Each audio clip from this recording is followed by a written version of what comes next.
हर हर महादेव। हर हर महादेव।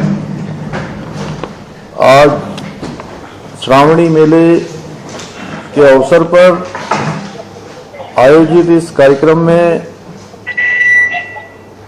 यहाँ उपस्थित अल्मोड़ा पिथौरागढ़ लोकसभा के लोकप्रिय सांसद और भारत सरकार के मंत्री आदरणीय अजय टमटा जी, हमारे स्थानीय विधायक, लोकप्रिय विधायक आदरणीय मोहन सिंह मेहरा जी, जागेश्वर मंदिर प्रबंधन समिति के उपाध्यक्ष श्री नवीन भट्ट जी, पुजारी पंडित नवीन जी, अजय वर्मा जी, महापौर अल्मोड़ा, हमारे पूर्व विधायक आदरणीय कैलाश शर्मा जी, उत्तराखंड सरकार में मेरे साथ सहयोगी दीदी हमारी गंगा बिष्ट जी और सभी यहाँ पर उपस्थित हमारे सभी प्रमुख पदाधिकारीगण, जागेश्वर मंदिर प्रबंधन समिति के सभी सदस्यगण, सभी आयोजकगण, सभी उपस्थित भाइयों एवं बहनों, दूर दूर से आज इस श्रावणी मेले के अवसर पर पधारे सभी श्रद्धालुगण और सभी पर्यटकों का मैं हृदय की गहराई से स्वागत करता हूं, अभिनंदन करता हूं। इसी के साथ मैं आप सभी को आज प्रकृति संरक्षण के दिवस, लोकप्रिय पर्व हरेला की हार्दिक बधाई एवं शुभकामनाएं देता हूं। भाइयों बहनों, आज मुझे आप सबके बीच में आज इस मेले के अवसर पर भगवान जागन्नाथ जी के दर्शन भी करने थे, आप सबके साथ सम्मिलित भी होना था, लेकिन मौसम खराब होने के कारण मैं बीच रास्ते से वापस लौटा हूं और अच्छा होता आप सबके बीच में रहता। मेरा बड़ा मन था कि प्रत्येक वर्ष की भांति इस वर्ष भी आप सबके साथ आज के इस मेले के अवसर पर वहां पर सम्मिलित होता, लेकिन जैसी प्रभु की इच्छा, मेरा मानना है कि जागेश्वर की इस पवित्र भूमि जैसा विश्व में कोई दूसरा स्थान नहीं है, क्योंकि यहाँ भगवान शिव हमेशा अपने जागृत स्वरूप में विराजमान होते हैं। जागेश्वर धाम देवभूमि उत्तराखंड की पौराणिक संस्कृति का प्रतीक पुंज है। मुझे जब भी यहाँ आने का शुभ अवसर प्राप्त हुआ है, मैंने हमेशा आध्यात्मिक शांति की अनुभूति की है। भाइयों बहनों, ये श्रावणी मेला केवल एक धार्मिक आयोजन मात्र नहीं है, बल्कि हमारी लोक संस्कृति, लोक आस्था, लोक विरासत और गौरवशाली परंपराओं का प्रतीक पुंज है। भाइयों बहनों, मुझे लगता है कि जागेश्वर जैसे दिव्य स्थान पर श्रावणी मेले का आयोजन होना और इस आयोजन में आप सबके बीच में इस वर्चुअल माध्यम से उपस्थित होना, सम्मिलित होना मात्र एक संयोग नहीं है, बल्कि एक प्रारब्ध है।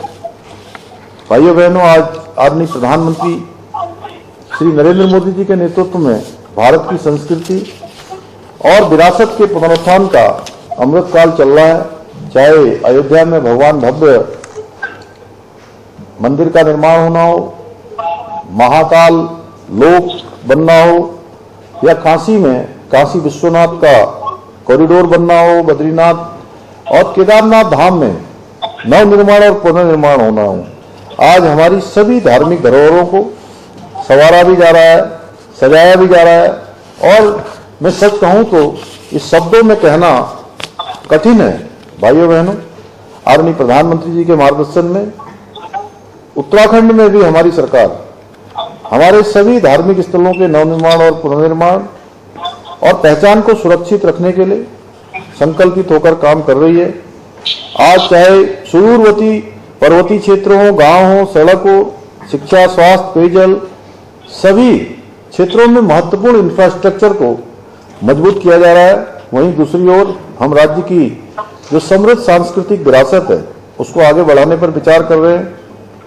हम आज केदारखंड की भांति ही मानसखंड के सभी मंदिरों का, कुमाऊं क्षेत्र के सभी मंदिरों के, पौराणिक मंदिरों के नवनिर्माण, पुनरुत्थान, सौंदर्यीकरण हेतु संकल्पित होकर काम कर रहे हैं। जागेश्वर धाम में भी मंदिरमाला मिशन के तहत वर्तमान तक परिसर के मूल स्वरूप को सुरक्षित रखते हुए इसे विश्व स्तरीय बनाया जा रहा है। इसके मूल स्वरूप को बनाए रखते हुए इसके लिए जहां प्रथम चरण में हमारी सरकार के द्वारा 146 करोड़ रुपए की धनराशि स्वीकृत की जा चुकी है, वहीं दूसरे चरण के विकास कार्यों की स्वीकृति मिल चुकी है। मुझे बताया गया है कि वर्तमान में जागेश्वर मंदिर परिसर में प्रकाशीकरण का कार्य, सुरक्षा की दृष्टि से सीसीटीवी कैमरों के कार्य सहित public utility block, temple utility block और भंडारा स्थल एवं सौंदर्यीकरण आदि का कार्य पूरा हो चुका है। दूसरे चरण में आरतोला में मुख्य द्वार की स्थापना के साथ ही आरतोला स्थित पार्किंग की क्षमता को दोगुना किया जाएगा। इसके साथ ही electric charging station, public dispensary, प्रसाधन सुविधा, सोवेनियर शॉप आदि का निर्माण भी आरतोला में किया जाएगा। इस क्षेत्र के विकसित होने से धार्मिक पर्यटन को बड़े स्तर पर गति मिलेगी। भाइयों बहनों, हम शीघ्र ही जागेश्वर में संस्कृत विश्वविद्यालय का निर्माण करने जा रहे हैं, जिसके लिए भूमि आवंटन करने के साथ ही टेंडर प्रक्रिया शुरू कर दी गई है। भाइयों बहनों, आदरणीय प्रधानमंत्री जी हमारे राज्य से, उत्तराखंड से बहुत प्रेम करते हैं और मैंने देखा है जहां भी जाते हैं उस क्षेत्र में पर्यटन और तीर्थाटन में अभूतपूर्व रूप से वृद्धि होने लगती है।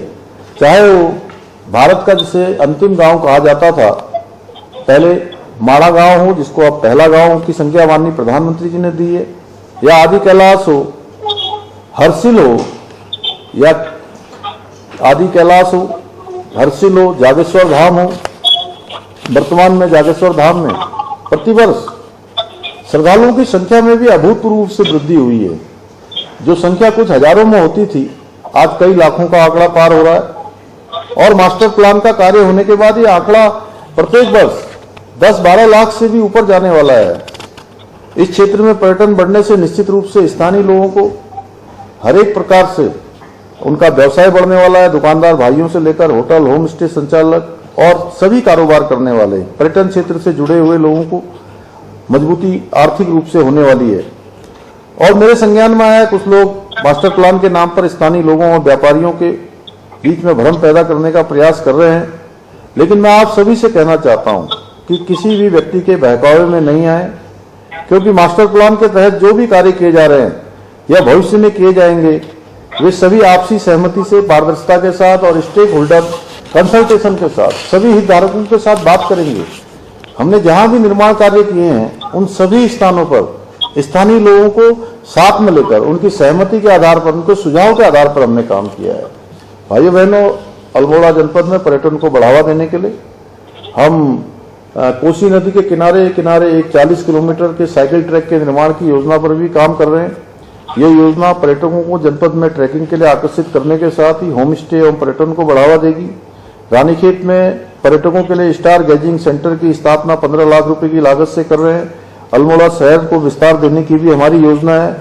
इतना ही नहीं, शीतला खेत को इको टूरिज्म के रूप में, द्वाराहाट और बिनसर क्षेत्र को आध्यात्मिक पर्यटन के लिए विकसित कार्य किया जा रहा है।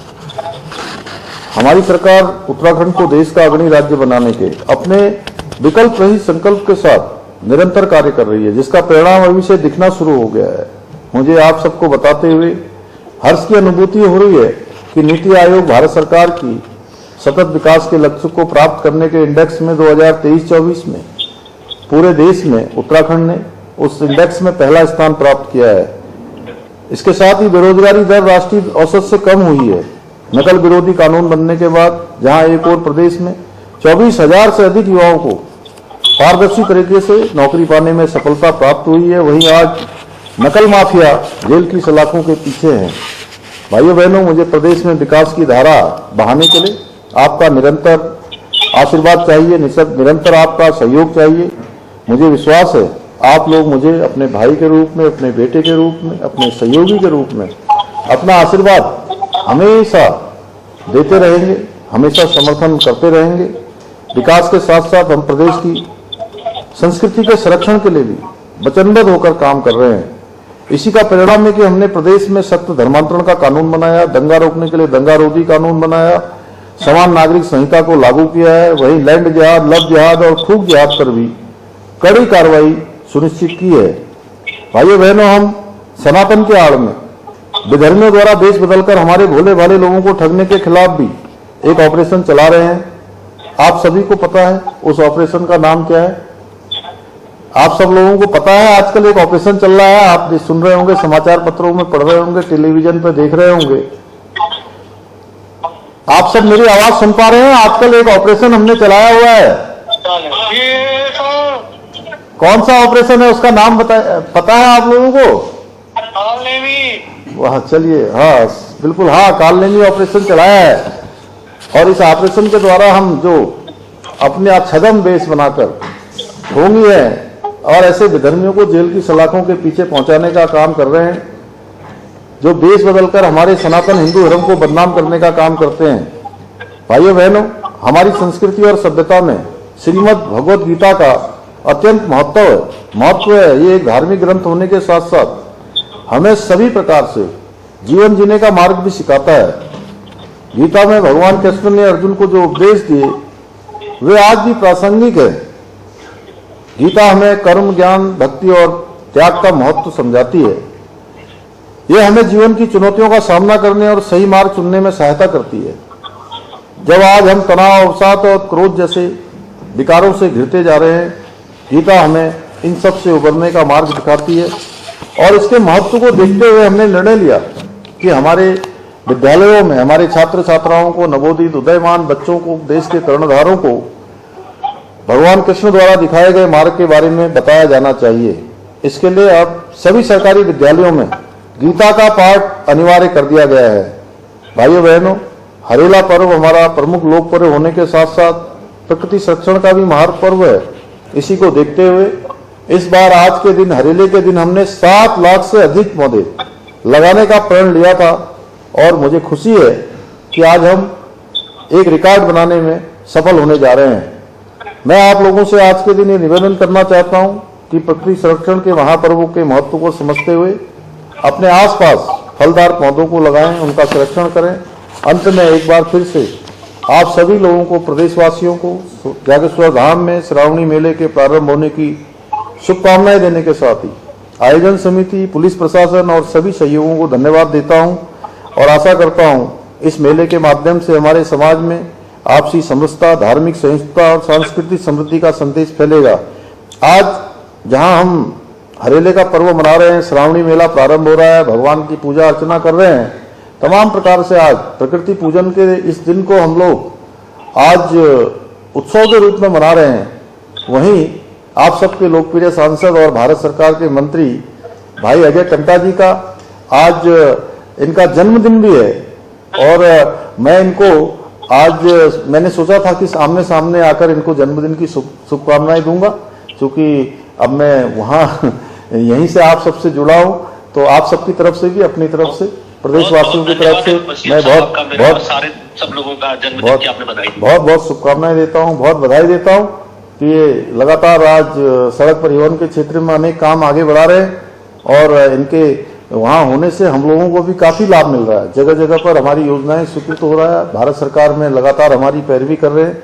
मेरी बहुत शुभकामनाएं कि बाबा जागेश्वर की कृपा आप पर बनी रहे, आप स्वस्थ रहें, प्रसन्न रहें और प्रदेश और देश का लगातार विकास करते रहें। इसी के साथ पुनः जागेश्वर धाम के चरणों में नमन करते हुए, आप सबका धन्यवाद करते हुए मैं अपनी बात को समाप्त करता हूँ। बहुत बहुत धन्यवाद।